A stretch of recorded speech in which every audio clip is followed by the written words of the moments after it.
Assalamualaikum warahmatullahi wabarakatuh. Perkenalkan terlebih dahulu, nama saya Syahril Imam Muslim. Saya dari kelas PAI 2B Pasca Sarjana UIN 1 Tulungagung. Akan menjelaskan materi mengenai pembelajaran kooperatif. Pembelajaran kooperatif atau cooperative learning merupakan model pembelajaran dengan pendekatan atau strategi dengan membentuk kelompok kecil yang terdiri dari 2 sampai beberapa orang dengan struktur anggota yang heterogen. Pembelajaran ini memiliki beberapa karakteristik. Di antaranya yaitu yang pertama, pembelajaran secara tim, di mana setiap anggota dalam kelompok harus bekerja sama secara tim.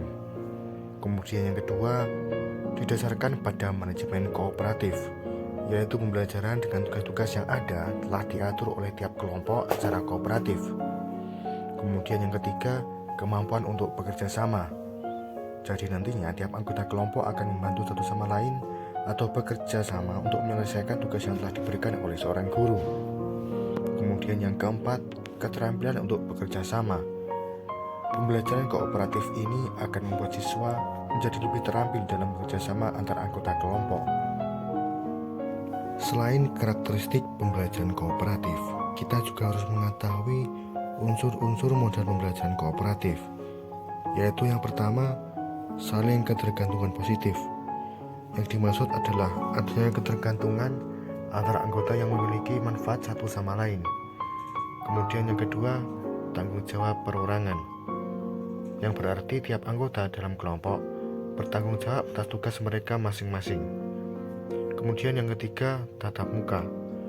Hal ini menjadi unsur yang sangat penting dalam pembelajaran kooperatif karena pembelajaran ini akan lebih efektif apabila dilakukan secara langsung atau tatap muka. Kemudian yang keempat, komunikasi antar anggota. Tentu komunikasi sangat penting karena sebagai salah satu kunci pembelajaran ini berlangsung. Kemudian yang kelima, evaluasi proses kelompok. Hal ini perlu dilakukan karena setiap kegiatan perlu untuk dibenahi kekurangannya sehingga membantu untuk menyempurnakan tugas selanjutnya.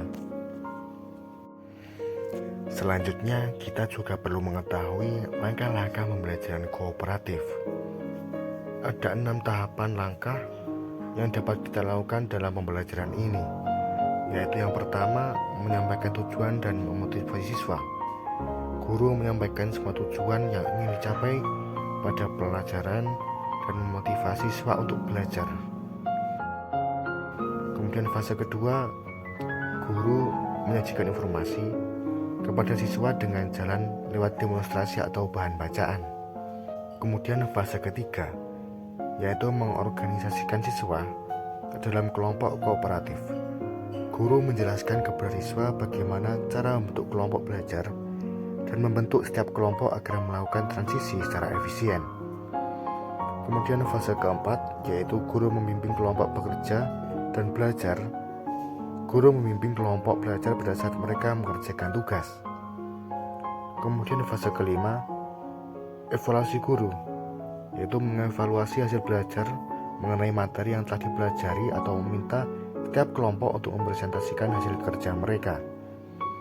Kemudian fase keenam atau yang terakhir, yaitu guru memberikan penghargaan, mencari cara-cara untuk menghargai baik upaya maupun hasil belajar individu dan kelompok.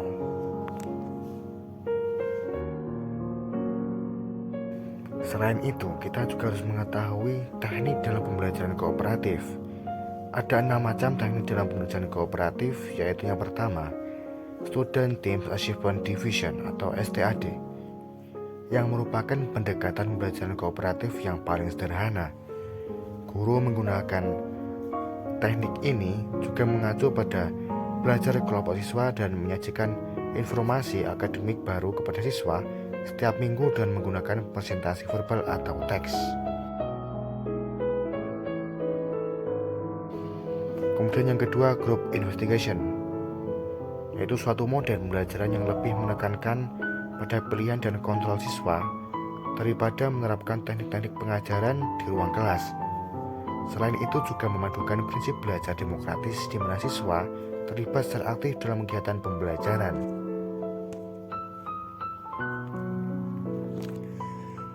Kemudian yang ketiga ada tipe struktural.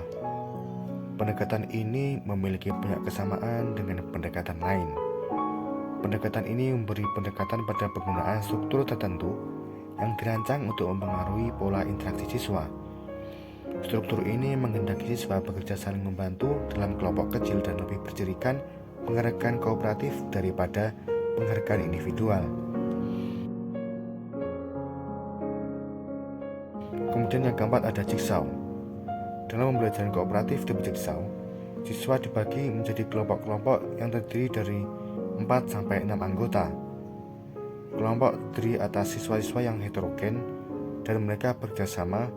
Setiap anggota memiliki saling ketergantungan yang positif serta bertanggung jawab atas ketuntasan bagian materi pelajaran yang harus dipelajari. Yang selanjutnya ada Team James Tournament atau disingkat menjadi TGT.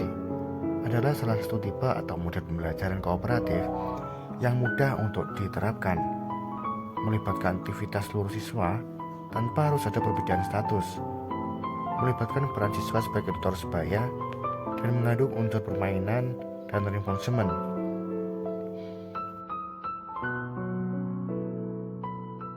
Yang selanjutnya yang keenam yaitu to stay to stray.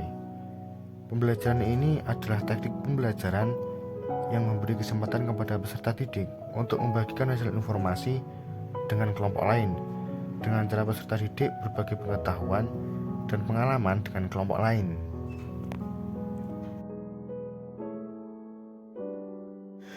Itulah tadi pemaparan materi mengenai cooperative learning. Sekian dan terima kasih. Wassalamualaikum warahmatullahi wabarakatuh.